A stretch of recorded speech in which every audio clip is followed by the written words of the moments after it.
क्या बात है, आपके चेहरे की मुस्कान वापस आ गई।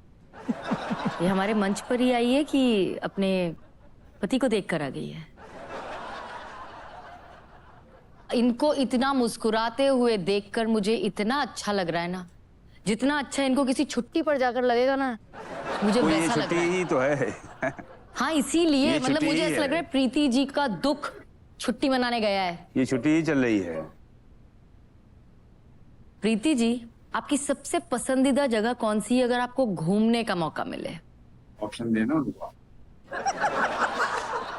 अच्छा है आपने मुझे ऑप्शन देने को कहा, क्योंकि इनके ऑप्शन होते option 1 Haridwar, option 2 Vaishno Devi, Amritsar, option 3 Vaishno Devi, option 4 घर। तो अब मैं ऑप्शन देती हूँ। ऑप्शन 1 समुद्र के पास, ऑप्शन 2 पहाड़ों में। पहाड़ों पे। पहाड़ों में कौन सा शहर है जो आप देखना चाहेंगी? नैनीताल। नैनीताल जी। आपने घर आकर बहुत नैनीताल का बखान किया है क्या? मैम स्नैप्स बहुत ज्यादा खिंचवाए थे तो उनको लगता होगा। अगर ये नैनीताल नहीं गई होती तो आपने क्या फिर भी नैनीताल ही बोला होता? जी बगल में है ना, इतना दूर नहीं है, 8-10 घंटे का रास्ता है ना। तो आप वहां जाती तो आप भी चाहती कि आप फोटो खिंचाएं? खिंचवाते आप? हम नहीं फोटो खिंचवाते। हम नहीं खिंचवाते। ऐसा है ना विजय जी की मजाक मस्ती तो बहुत हो गई, लेकिन अगर मैं सीरियसली आपसे एक बात कहूँ तो हम सिर्फ सोच लेते हैं कि जैसा हमें अच्छा लगता है, जो हमें ठीक लग रहा है, वही हमारे पार्टनर को भी ठीक लगना चाहिए या ठीक लगता ही होगा। लेकिन अगर सब कुछ ठीक होता तो आपके परिवार का जो माहौल है ना, वो इतना खराब नहीं होता। सब कुछ ठीक होता तो खाने में नमक ज्यादा नहीं पड़ता। सब कुछ ठीक होता तो इनके पोछा लगाने पर वो पानी नहीं फैला देती। और सब कुछ ठीक होता तो सबसे बड़ी बात, ये अपना जीवन खत्म करने की कोशिश नहीं करती। वो एक क्षणिक भर आता भी होगा ऐसा कभी वक्त, दिमाग में आता है ना। प्रैक्टिकल तो दूसरी चीज हो जाती है। लेकिन उन्होंने कदम तो उठा लिया था ना। लेकिन ये एक बार भी किसी ने इनसे पूछा कि क्या तकलीफ है तुम्हें जो तुम्हें ये कदम उठाना पड़ा? आपसे पूछा था किसी ने? ये इन्होंने पूछा था तो मैंने यही कहा था कि हमको भी चाहिए, हमको भी घूमना है, हमको भी कहीं जाना है, हमको भी समय चाहिए। मैंने इनसे बोला हमको था। अलग होना है तो ये सब चीजें तो हो ही सकता। आपको लग रहा है कि सबसे बड़ी बात यह है कि ये अलग होना चाहती हैं, लेकिन ये अलग क्यों होना चाहती हैं? इन दोनों के बीच में क्या प्रॉब्लम्स हैं? ये कभी आप लोगों ने साथ बैठकर सुलझाने की कोशिश की? आपने कोशिश की? आपकी भाभी है ना। और सिर्फ इतना ही नहीं, छोटी छोटी चीज, एक फोटो खिंचाना जो हमें पसंद नहीं है। हमेशा जिंदगी में वही नहीं किया जाता जो हमें पसंद हो। हमारे पार्टनर को क्या पसंद है, कभी उसका भी ख्याल रखा जा सकता है ना। और वो इतना बेबस महसूस करती हैं अपनी शादी में, क्योंकि उन्हें जो कुछ भी चाहिए था ना, वो इनको मिल रहा है। आपको एहसास हो रहा है कि आपकी नाराजगी सही में वंशिका जी से नहीं है। कौन है आपकी प्रॉब्लम और क्या है आपकी प्रॉब्लम?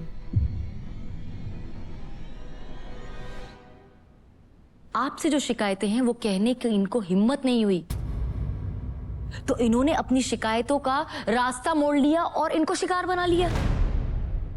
और फिर उसके बाद वो तीर खुद को मार लिया और खुद को शिकार बना लिया। और वंशिका जी आप भी, मैं तो जाती हूं, आप नहीं जाते, आपकी प्रॉब्लम है, आप लोगों से बात नहीं करते। आपके लिए कहना आसान है क्योंकि आपका बहुत चंचल नेचर है, लेकिन जो ऑलरेडी डूब रहा है ना, ये उसके लिए बड़े बड़े हथौड़ों का काम करता है। और उन्होंने अपने ही दिमाग में एक ऐसे मकड़ी का जाला बना लिया है जिसमें आप खुद फंस गई हैं। ये बुलाते भी हैं तो आप इनके साथ नहीं बैठती, क्योंकि आपको अब अटेंशन इतना चाहिए कि मुझे और बुलाओ, मुझे और बोलो, मेरा और ध्यान रखो। क्यों? क्योंकि वो अटेंशन आपको यहां से नहीं मिला। तो आपको लगा जहां मेरा बस चलता है मैं वहां तो अपना थोड़ा सा हायर अथॉरिटी दिखा दूं। उस चक्कर में आप पूरे परिवार से दूर होती चली गई और वो सबकी फेवरेट हो गई। उन्होंने आपकी जगह छीनी नहीं, अपनी जगह बनाई है। बताइए क्या सलूशन है जिससे कि परिवार अलग ही ना हो? मैं दोनों भाइयों से पूछ रही हूँ। हाँ, हम जब इनको साथ दें, ये हमारे परिवार को भी साथ दें, बनता तो यही है, हम साथ दे रहे हैं। यहाँ बैठे एक इंसान को नहीं लग रहा कि आप साथ दे रहे हैं। उधर देखिए। नहीं भी दिया कोशिश करते हैं। आप क्या चाहती हैं? आपको इनसे बात करनी पड़ेगी। आज आपके इस दूसरे घर में आपके पास ये पूरा अवसर है कि आप अपने दिल की बात खुलकर अपने पति से कह सके।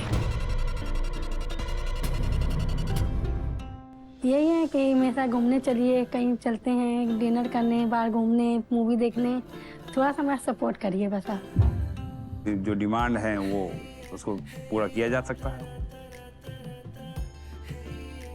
शुरुआत छोटी छोटी चीजों से होती है ना, तो हम यहाँ देखना चाहते हैं कि जो बात आपने बोली है उस पर आप कितना अमल करेंगे। फोन लाके दीजिए मेरा। खड़े होइए।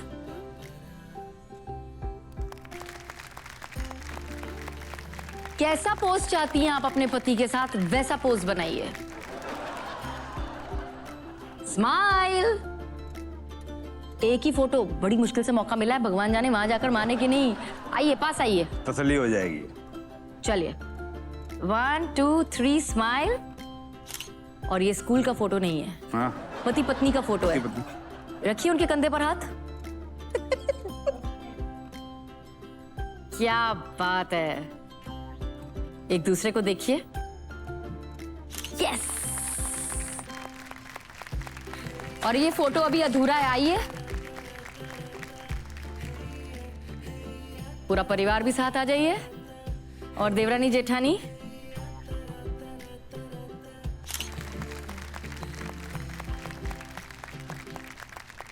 आपको तो मंत्र पसंद आते होंगे ना। मैं एक मंत्र बुलवाऊंगी आज आपसे। एक मंत्र है जो कहानी हर घर की का मंत्र है। पहले हाथ रखिए। दिल उधर होता है लेफ्ट में।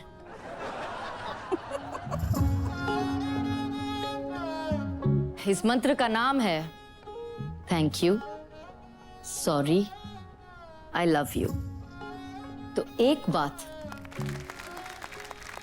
इसके लिए आपको सच में लगता है आपको अपनी पत्नी से सॉरी कहना चाहिए।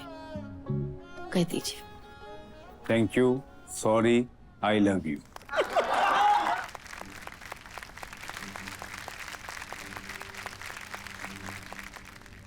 आपस में भी कहिए।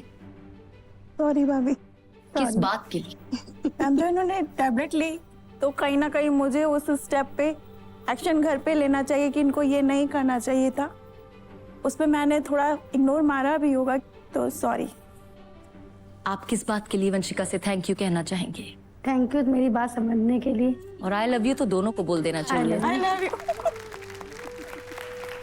वंशिका जी और प्रीति जी की कहानी हमारे समाज के लगभग हर घर में मौजूद है।